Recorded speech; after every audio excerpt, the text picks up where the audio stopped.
tidak mau untuk apa membuang uang mungkin ya, jadi semua kan beliau untuk bantuan yang ada nutrition apa, jadi perhatikan ke masyarakat. Nah, kita kan masyarakat juga nih. Saya juga dikasih coba waktu itu dan I feel my brain tuh kayak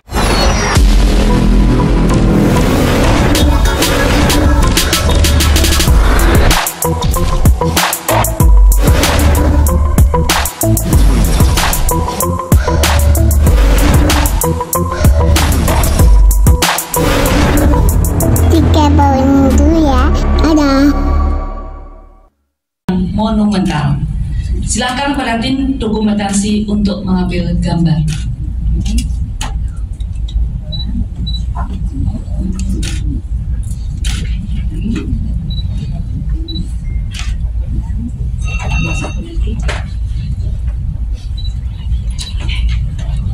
The celebration together with food. Oke, foto dulu. oh betul kita di sini ya. Kami persilakan. Pak dokter.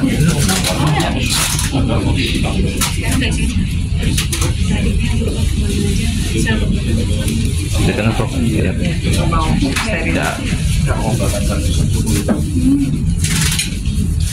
Iya, pasti diabetes tipe 1, hemofili yang berdarah tinggi, udah bisa. Kalau ke bawah. Oh ini yang terkunci. Sekarang udah saya mau udah eksis. Alhamdulillah. Terima kasih atas kepercayaan. Apa foto dulu Prof? Oh iya foto dulu ya. Foto dulu. Rame-rame. Ya. Iya, kita menyerahkan kepada dia aja ya sama-sama ya. Iya. Lihatin dulu 1, 2. Bu Aci mau ikut. Bu Aci. Bu Aci sebelah sini deket. Ibu Jajang. Samping mana Bu Jajang? Bu Jajang mana? Mbak Ade boleh sekarang. Pak Alex. Ya Pak Alex. Pak Alex. Memang kalau pegang workshop kabur. Oke, 1, 2. Lagi, one more. Terima kasih. Oh iya, baru PDSI ya. PDSI. Oke. Saya bukan Cici ya. Cici. Saya itu Cici. Oke, Cici para hadirin. Boleh potong sekarang? Oke. Thank you. Nama dan dari media mana? Persilakan. Terima kasih Bu Jajang yang langsung Silakan. Okay, Tadi my name is Maya from Kompas Daily. I want to ask you, Miss Dr. Eugene. Why you choose Indonesia and the stem cell center to collaborate in the development of stem cell therapy? Well, there are two factors. The main factor is the trust that we have in Celltech stem cell company, Debbie's company, because she has a very top level of quality and of care. For us, it's very, very important. Oh, thank you very much. Yes, and so we're very much attracted by the organization that Debbie has created here and built here over the years. At the very highest standard of quality, of technological quality, of quality of the patient for the patient care and the selection of therapies. On that front as well, as I mentioned in my speech, Indonesia, thanks to Dr. Vinsky, Professor Vinsky, and her team, has really contributed and spearheaded the opening of the jurisdiction for the innovation in medical treatments. And this is something that is rare to find in the world. And there are only a few countries that are actually allowing such an openness and a positive attitude towards innovation from a jurisdictional perspective. So this is why. Yeah, I have to say thank you to our Minister of Health, Budi Gunadi Sadikin, and president, right? And also for the chairman of the. Yes. Thank you for the question. Mungkin ada lagi? Ya, dari. Coba Dok. Oke, siap. Adi. Siap Prof. Ya. Prof, dalam bahasa yang sederhana, sebenarnya kerjasama ini bentuk konkretnya seperti apa? Lantas bagaimana masyarakat kita bisa menikmati langsung dari hasil kerjasama ini, Prof? Ya, terima kasih Mas Adi, Pak Maya juga terima kasih tadi ya. Bentuk konkret, menurut saya sangat konkret. Karena bukan hanya sekedar teknologi, but also research and development. Dan langsung seperti tadi dikatakan bahwa dalam genetik, gene terapi, saya sendiri maaf, 5 years ago saya masih bicara bahwa gen nggak bisa berubah atau 10 tahun lalu. Ternyata saya tahu bahwa sudah 22 macam bisa diubah, kalau dites lagi dia sudah berubah. Hanya dengan 1 atau 2 kali terapi seperti Duchenne muscular dystrophic, hemophilia dan lain-lain. Jadi bentuk konkretnya adalah menolong masyarakat, memberikan terapi terbaik, dan itu bisa terwujud kalau sama-sama. Kalau hanya berharap satu negara nggak bisa. Dan kenapa I choose Switzerland terutama? Ya kita kayak orang shopping ya, punya 50 negara anggota. You know why only 50? Why World Council of Preventive, which is Ibu Mbak Cici Fanamida udah datang ke kongres yang 4.000-5.000 orang. Di situ kita lihat 74 country. Kenapa? Why stem cell only 50? Because not every country, as Dr. Eugene said, not every country are open. And we thanks to our Minister of Health Budi Gunadi Sadikin dengan berubahnya dan tentu jajarannya, karena itu juga kemauan dari Pak Presiden ya, Jenderal Jajang, Jenderal Dokter Jajang, panjang namanya jadi. Nah itu memang adalah suatu terobosan karena Switzerland sendiri appreciate perubahan ini. Dan perubahan ini tidak akan terjadi kalau tidak ada organisasi yang mendukung pemerintah. Kita mendukung pemerintah, terciptanya undang-undang OBL kesehatan, Omnibus Law itu satu bus, jadi jalan bareng untuk berubah, untuk apa? Untuk pelayanan masyarakat. Kalau ini nggak dibuka, gimana orang diabetes tipe 1? Ya udah tunggu mati nanti, karena tipe 1 dari lahir sudah begitu. Ternyata sekarang sudah bisa. Ya, autism sudah mulai bisa. Jadi sudah banyak yang terobosan. Jadi konkretnya adalah bermanfaat bagi pasien. Apa yang bisa dilakukan di sini, dilakukan di sini. Misalnya allogeneic. Hari ini Dr. Eugene become my family because you have the allogeneic stem cell from my grandson. Exactly. Selamat datang cucuku Dr. Eugene. Jadi saya waktu di Singapura makan sama Dr. Natasha, akhirnya dapat izin boleh pakai ya. Jadi sangat konkret. Research together, ya. Jadi research together gimana caranya? Negara kita mengharuskan setiap data dari stem cell itu harus masuk ke dalam penelitian. Dan itu masuk dalam penelitian. Dan tahukah Pak Adi dan teman-teman, ilmuwan kita tuh hebat-hebat. Ya, salah satunya di samping saya, adiknya Pak Jajang, Jenderal Jajang, itu menemukan bagaimana Tesla. Ya, jadi kalau MRI Teslanya 3 Tesla atau 1 Tesla itu bisa dinaikkan menjadi 7, 10, 15, itu sudah bisa. Dan itu patennya milik beliau dan akan kita kembangkan dengan kerelaan beliau, akan kita kembangkan dan itu bisa dipakai di dunia, karena di dunia they very proud and they have 5 Tesla. Ternyata we have our scientists which is can with the software they can change, increase. So this is something good karena I need that. Yang tadi TMS terapi with Profesor Daniel Levy, ya itu bisa ya. Jadi konkretnya langsung pelaksanaan ke masyarakat dan hari ini langsung disuntik 2 hari prosesnya dan itu direncanakan sudah cukup. Menjawab tidak? Menjawab. Oke, Bapak ya cukup tadi. Silakan moderator Bu Jaja. Ada lagi? Silakan dari. Selamat siang, saya Ayu Utama Ibrahim Kamali. I have 2 questions from Dr. Eugene. Yeah. Okay.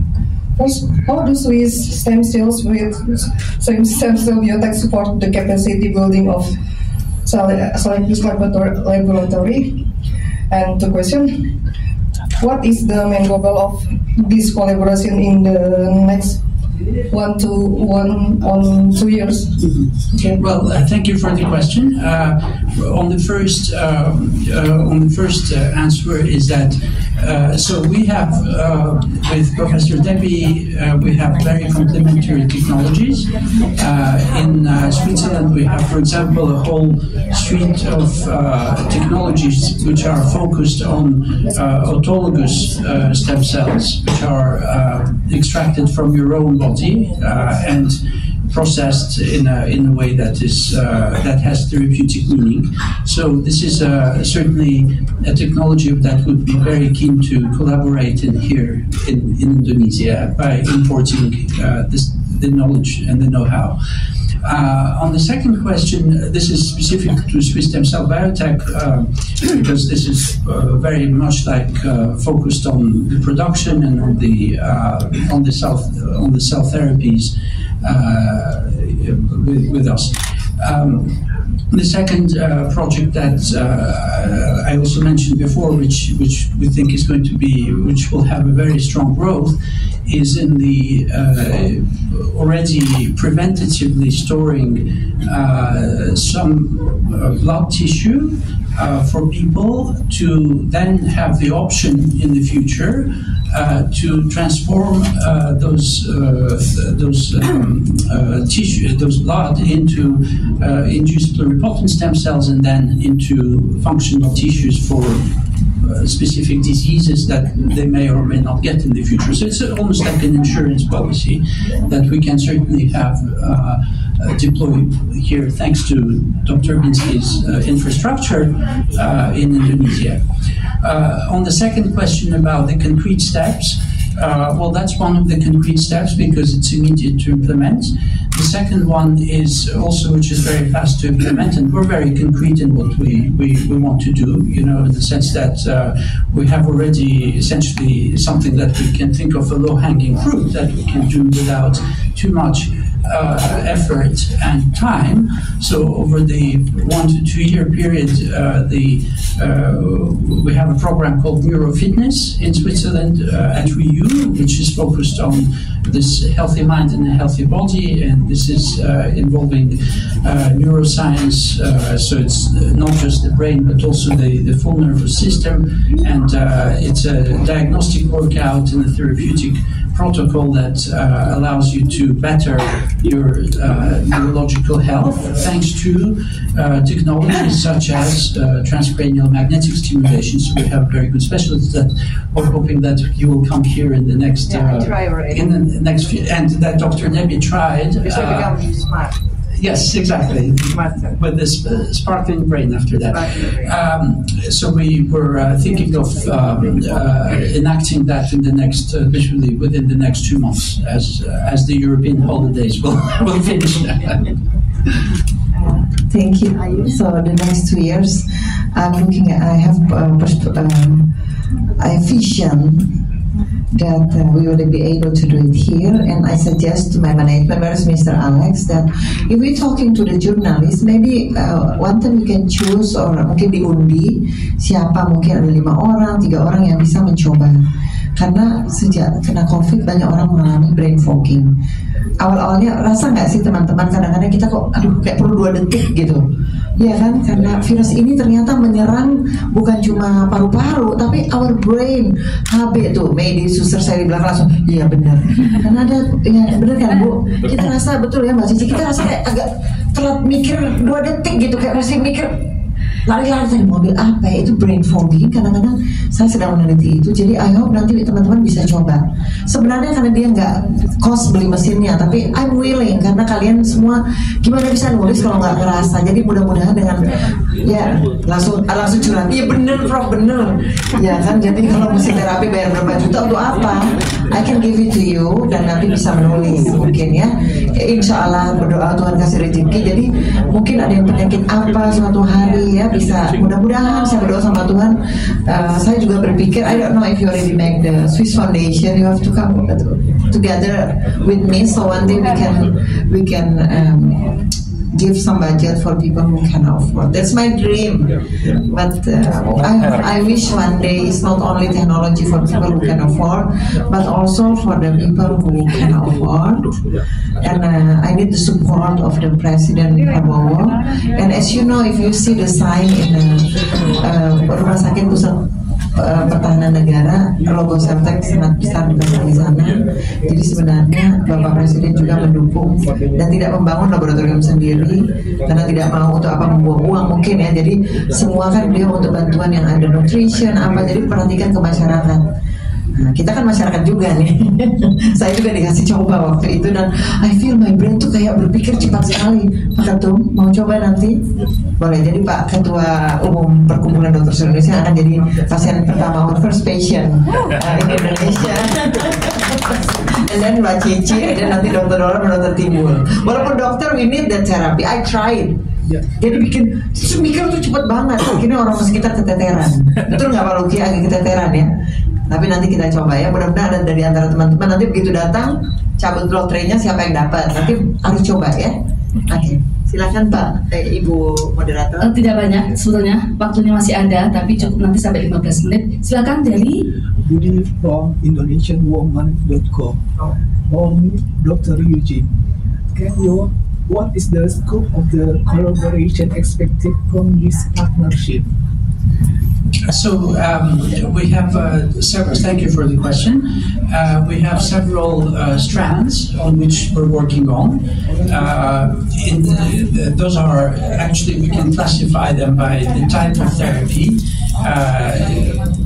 which are cell therapies, gene therapies, and preventative treatments, such as what Professor Debbie just explained. So our goal is really to have this is from let's say sharing of technologies, right, and bettering both of our institutions thanks to sharing those technologies, thanks to conducting potentially trials, observational trials and clinical trials together, so that we create that statistically significant set for these therapies and as big as possible.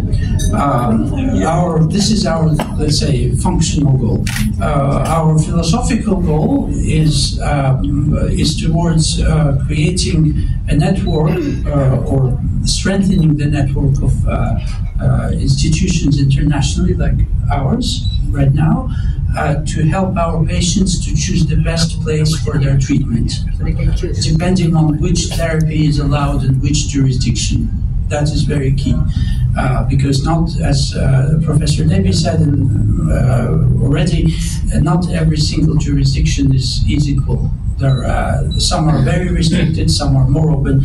We're very lucky to work with Professor Debbie's team that has done all this great work with her team and with her with the government of Indonesia at the very highest level to open the jurisdiction here to allow for innovation to come faster for patients. This is actually, we're very driven by science.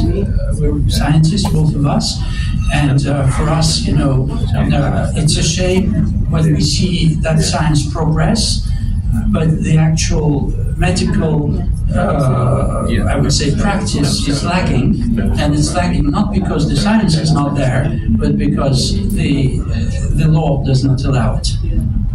In Indonesia, it's good that we develop very.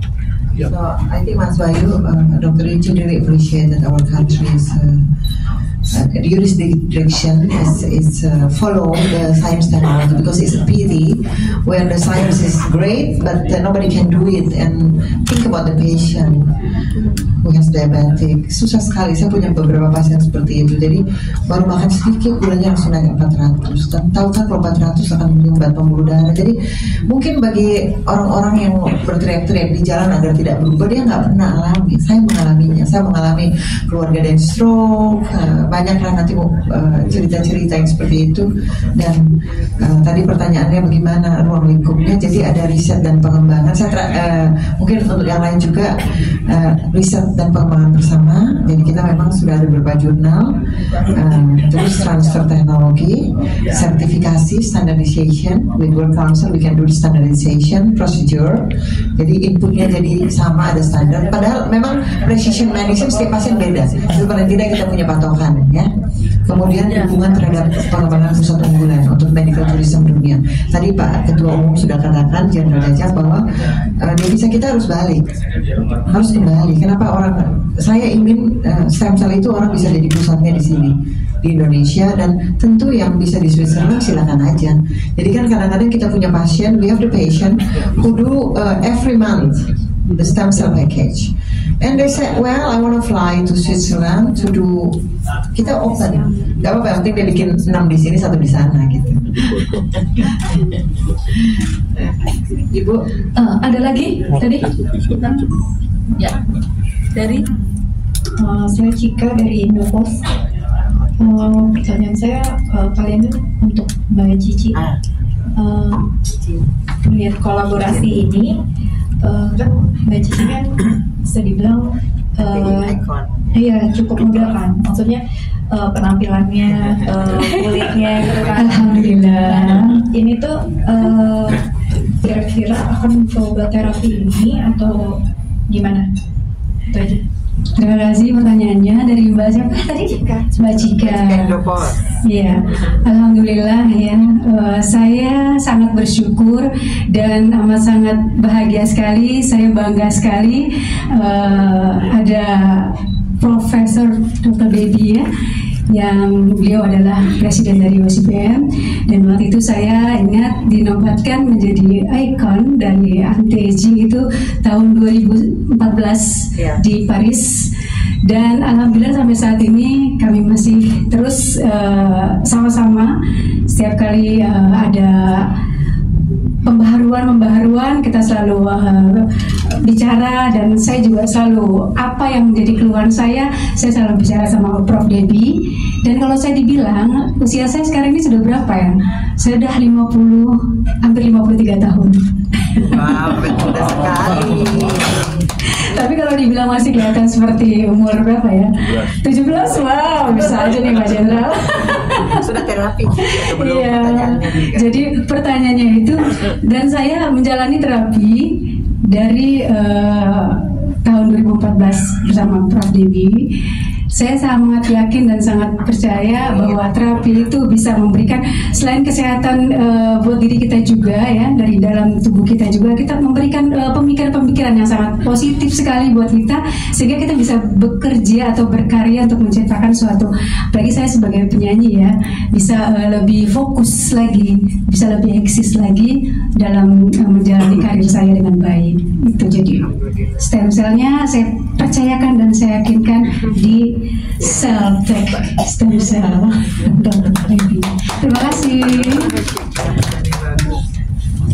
Mungkin masih satu aja ya, kesempatan ini yang terakhir ya, disebutkan. Oke, terima kasih. Saya Roma dari jpnn.com. Aku mau nanya sedikit untuk Prof. Debbie. Prof, ini kan stem cell ini kan hitungannya sebenarnya bukan hal baru, tapi untuk di Indonesia sendiri sebenarnya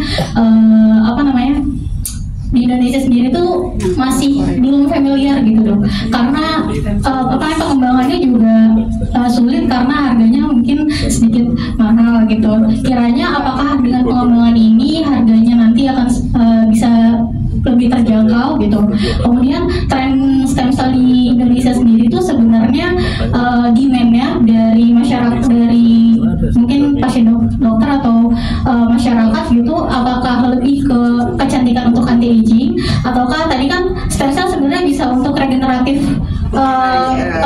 penyakit untuk menangani penyakit regeneratif, apakah demand itu juga tinggi sampai akhirnya Prof. Debbie memutuskan untuk berkolaborasi dengan Stem Cell Bioteknik terkait pengembangan stem cell di Indonesia gitu. Terima kasih dok. Ya, terima kasih JPNN ya. Terima kasih JPNN ya. Jadi pertanyaannya kalau ditanya, iya memang demand-nya tinggi, sangat tinggi. Kalau saya dulu nggak lihat demand kan, karena papi stroke, sehingga saya mencari cara bagaimana orang stroke tapi nanti bisa sehat lagi dan jalan lagi. Ternyata memang harus dengan sel terapi, karena selnya udah mati di otak, banyak berapa persen yang sudah mati. Kita harus perbarui ya dengan stem cell. Tentu dengan testosteron, hormon-hormon, tapi stem cell itu membuat orang betul-betul dia bisa bangun, bisa jalan lagi. Jadi terus terang teman-teman, awal nggak lihat demand, cuma mau berbakti sama orang tua aja, itu aja awalnya. Dan sekarang pun saya mengembangkan, terus terang bukan soal itu, saya sudah punya cucu, nanti mau 3, jadi pengen hidup tenang kan, pengen tenang aja, nggak usah ada yang nyari-nyari. Tapi ternyata Tuhan tidak mengizinkan itu, dan itu terus terang memang alasannya karena itu, karena dulu kan Sulaiman datang 21 juta followernya, jadi selalu setiap mau libur nggak jadi. Jadi pada akhirnya saya bilang ya udah, abis itu Hotman Paris datang 9,5 juta. Jadi banyak orang minta terapi. Saya mau terapi. Ngomong ke mana hotline saya, ada yang bagian hotline. Saya mau terapi. I want to have therapy. Same like there's a very famous rich super lawyer in Indonesia, and he has therapy here and he promote. Waktu saya suntik tangannya nggak diem. Saudara. Jadi, nah itu ternyata dia bilang, bagaimana Pak Hotman terapinya Prof Debbie? Oh sekarang saya namanya Mr. Keras. Nah kata-kata itu rupanya menarik untuk pria. Mr. Strong, he said. He said, what is the effect? I don't know what Dr. Eugene will answer if you ask after my therapy. What is the effect? But Hotman Paris answer, oh thank you. Hotman Paris jawabannya, oh sekarang saya Mr. Keras. Ternyata itu membuat yang klien-kliennya itu, ya kan sudah tahu kliennya siapa, dan semua teman-teman apa nelfon di sini dan hanya mau terapinya, saya ikut aja berapa dia di terapi, ya itulah. Saya sudah angkat Hotman Paris jadi anti-aging icon juga. Jadi kalau tanya demand itu jadwal udah penuh sampai saya nggak tahu. Kalau nggak salah Juni tahun depan itu juga sudah penuh ya. Alhamdulillah. Jadi tapi bukan kita yang ayo stand dan enggak, mereka yang datang. Either kalau ditanya mana lebih banyak memang buat penyakit degeneratif ya, seperti kemudian juga anak-anak autis apa mungkin kalau yang Sulaiman itu jadi banyak sekali. Dan mereka datang dengan sindrom apapun. Kalau Sulaiman Prader-Willi syndrome, yang lain udah pokoknya sindrom apapun dia tahu pasti kayak Sulaiman, pokoknya ada sindrom. Sampai saya tahu Cornelia de Lange syndrome, Menkes syndrome, ada nama Menkes syndrome, macam-macam sindrom itu pada datang. Nggak mau tahu pokoknya ikhtiar katanya seperti itu. Tapi untuk kecantikan juga banyak ya. Jadi sebaiknya kombinasi kayak Mbak Cici Faramida kan cantik kan, karena datangnya udah cakep. Ya cukup. Oh masih bisa kok. Silakan dari Kate Daus dari Kabar Celebrity. For question for Dr. Eugene or Dr. Debbie, Professor Debbie. Dr. Eugene, what is the development of stem cell in Europe, especially Swiss? We know stem cell in Europe in very fast, but in Indonesia. Development, grow in growth. Yeah, you compare with Celtech, how is the development in the Europe stem cell and in Celtech also? Okay. The development in terms of technology, yes. Yeah. Well, I would say that the pace of the development, right, is certainly quite high in Europe, also in the US, of course. But there are certain, as I said, there are certain limitations as to what you are able to use once you have the technology. So because it takes the trials take a very long time, and the technology might be there, but you might not be able to use it. I give you compared to Indonesia, yes. So, for example, in Switzerland, having said that, and we're based in Switzerland as a home base. Switzerland is slightly different from Europe because the jurisdiction is more open to accepting some of the cell therapies and the technology that comes with that relative to Europe. I mean, we're hoping, of course, that things will open up in the next few years and become much more homogenized, but at this point it's not the case. In Europe in general, the allogeneic cell therapies, such as Dr. Debbie is doing here in Indonesia, are much less mainstream, much less allowed than autologous ones that stem cells are extracted from your own body. So this is the difference. Maybe I can explain to you. Yes. No, that's does this answer your question? Okay. Yeah. Okay. Jadi sebenarnya nggak kalah teknologi kita ya. Kalau nggak mau di stem cell di sini. You trust on stem cell, right? And tadi Dr. Eugene also explain itu jurisdiction beda-beda. Jadi kalau ada orang bilang saya stem cell di Jerman sebagai presiden dari World Council of Stem Cell, saya mempelajari jurisdiction di setiap negara. Ya walaupun ada dokter Dolan yang memang lawyer dan dokter Timbul, tapi untuk autologous berkembang begitu hebatnya di Swiss. Kalau di Jerman itu sel terapi, beda stem cell. Stem cell itu dia harus hidup. Kalau sel terapi sel, tapi bukan sel hidup ya, jadi beda dan harganya pun memang lebih murah. Dan kalau di Jerman biasanya kita pakai dari hewan atau dari orang, tapi sel, bukan stem cell.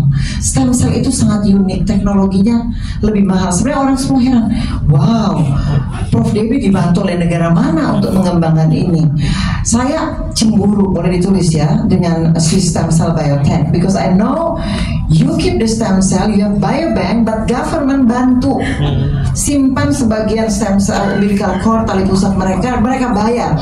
Saya enggak. Saya cicil sendiri alat saya cari cara untuk bayar karena mereka teknologi yang cukup mahal. Saya bukan konglomerat. Tapi saya lakukan itu karena saya percaya kalau saya nggak bikin ini, siapa yang mau bikin? Nggak mungkin saya minta uang sama negara. Nanti saya diperiksa KPK. Nggak mau, saya ingin kerja sebagai saintis ya, Pak Cici. Sudah cukup. Jadi seperti itu. Bukan susah, tapi alat itu bukan kayak kita beli baju atau mobil. Kan bukan, dia berlipat ganda ininya. Saya agak jealous sebenarnya, terus terang. When I met you and Claudia said yes, government keep the umbilical cord here and government ini can. How about your country? I said my country. How then? No. I even has to fight untuk berubah jurisdiction with this organization, and where is their base? In my tower. It's okay, I give it. Tapi kan jangan tanya apa yang negara bisa berikan ya Pak Ketum. Tanya apa yang kita bisa berikan. Ya mudah-mudahan ini kalau ada yang mendengar, kita juga bisa gitu loh. Dan termasuk teman-teman wartawan, apa yang dalam hidup kita jangan give up. Jangan give up karena you have to help yourself, your parents. Mari bersama-sama dengan kita. Kalau orang Swiss aja mau nengok Indonesia, dan dia nggak nengok Malaysia sama Singapura, nggak bisa jurisdictionnya. I'm sorry to say, right? Singapura, Malaysia dia not allow. Kita allow. Kita terima kasih juga sama Pak Presiden Prabowo. Saya berterima kasih pada Perkumpulan Dokter Seluruh Indonesia, walaupun saya wakil ketua umumnya. Terima kasih. Ya, Menteri Kesehatan juga. Saya berterima kasih bahwa negara ini membuka pintu, dan ini adalah pintu kita bisa jadi pusat anti-aging dan stem cell dunia.